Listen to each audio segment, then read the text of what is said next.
Assalamualaikum warahmatullahi wabarakatuh. Perkenalkan, nama saya Delia Citra, NIM 211FI03037, D4 Anestesiologi. Saya di sini akan melakukan pemeriksaan fisik pada sistem muskuloskeletal pada pasien. Tujuannya untuk mengetahui apakah terdapat kelainan pada muskuloskeletal pasien atau tidak. Assalamualaikum Bu, selamat pagi. Saya Delia, perawat yang tugas pagi hari ini dari pukul 8 pagi sampai 2 siang. Boleh bisa disebutkan nama Ibu? Nama saya Shirley. Umur berapa Bu? Umur saya 22 tahun. Saya cocokkan dengan tangannya Bu. Iya. Shirley, umur 22 tahun. Iya benar. Sesuai jadwal hari ini ya Bu, kita akan melakukan pemeriksaan fisik sistem muskuloskeletal pada Ibu dengan tujuan agar mengetahui apakah ada kelainan atau tidak pada sistem muskuloskeletal pada Ibu. Waktu yang diperlukan sekitar 10-15 menit. Apakah Ibu bersedia? Iya, saya bersedia.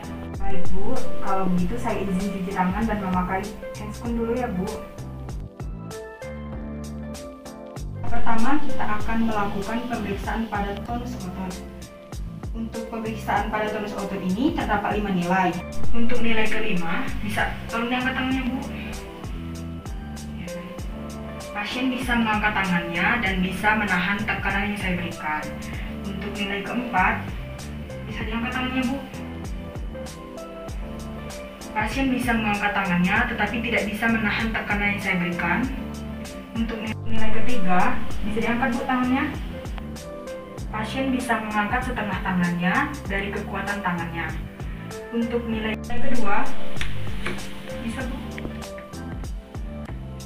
Pasien tidak bisa mengangkat tangannya tetapi bisa menggerakkan tangannya. Untuk nilai ke-1, pasien tidak dapat mengangkat tangannya, tetapi terdapat tekanan dari tangannya. Untuk nilai 0, tidak ada gerakan sama sekali. Jika pasien mendapatkan nilai 1, 2, 1, atau 0, maka kita dapat melanjutkan ke pemeriksaan fisik atrofi otot dengan cara meraba tangan kita untuk mengetahui pergerakan di otot kita saat tangan kita memfleksikan. Kita merasakan bagaimana rasanya, kemudian kita bandingkan dengan tangan pasien. Jika tidak terdapat gerakan yang sama seperti otot kita, maka pasien tersebut harus menjalankan pemeriksaan atrofi otot lebih lanjut. Kita lanjut ke pemeriksaan muskuloskeletal berdasarkan regional. Yang pertama, inspeksi. Lihat cara berjalannya pasien. Yang kedua, apakah simetris atau tidak bahunya antara yang kiri dengan yang kanan. Selanjutnya, palpasi. Mulai dari kepala hingga leher dengan posisi jari tangan kita seperti ini. Letakkan jari tangan kita pada bahu pasien, lalu jempol kita diletakkan di belakang atau spinal untuk mengetahui apakah ada benjol-benjolan atau tidak. Jika tidak ada, kita lanjut ke bagian tiroidnya. Kita rasakan apakah terdapat benjolan atau terdapat suara klik seperti patah tulang. Jika tidak ada, kita lanjut lagi dari bagian bahu sampai ke bagian lengan. Lalu, meminta pasien untuk angkat tangannya ke samping. Kita meminta pasien untuk menggerakkan leher seperti abduksi, karduksi, rotasi dalam dan rotasi luar.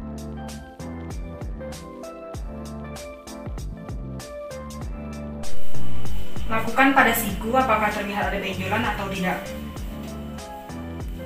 Lanjut ke pergelangan tangan. Kita lihat tidak ada kemerah-merahan atau benjolan. Kita melakukan teknik elbow. Apa terasa sakit Ibu? Tidak. Apakah terasa sakit Ibu? Tidak. Selanjutnya, kita akan melakukan pemeriksaan pada punggung pasien. Pada pasien yang memiliki penyakit kifosis, maka pasien akan lebih cenderung ke depan. Jika lordosis, pasien akan lebih cenderung ke belakang.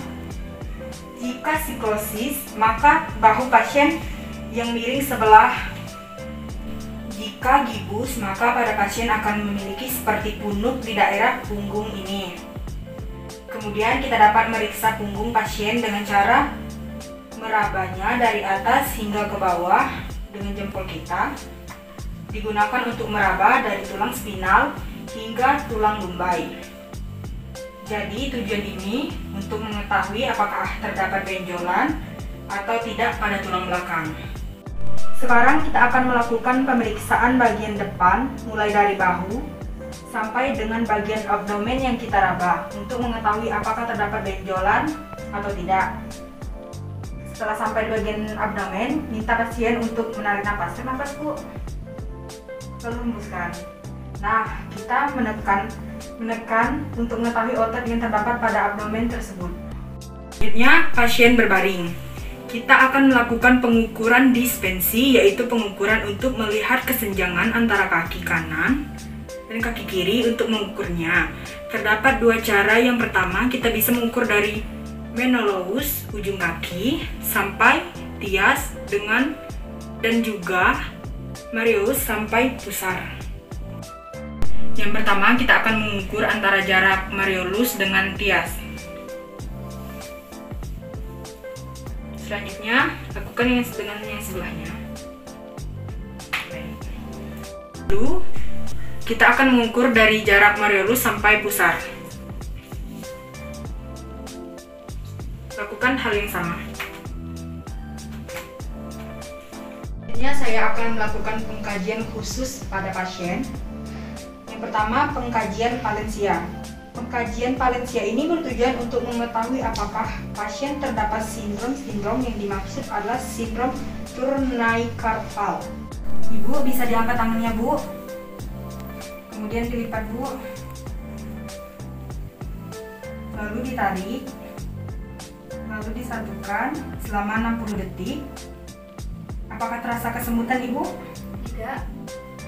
Baik. Setelah melakukan gerakan tadi, maka patut dicurigai pasien tersebut mengalami sindromnya, yaitu pemeriksaan tinus di pergelangan tangan. Pada pergelangan tangan yang terdapat lubang di tengah-tengahnya di pergelangan tangan. Maaf ya, Bu. Ini ada bolongnya kan, Bu? Nah, itu merupakan tinus. Perkusi.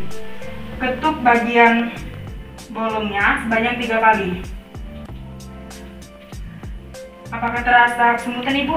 Tidak. Selanjutnya kita akan melakukan pemeriksaan tanda balon untuk melihat apakah terdapat cairan atau tidak pada tempurung lututnya.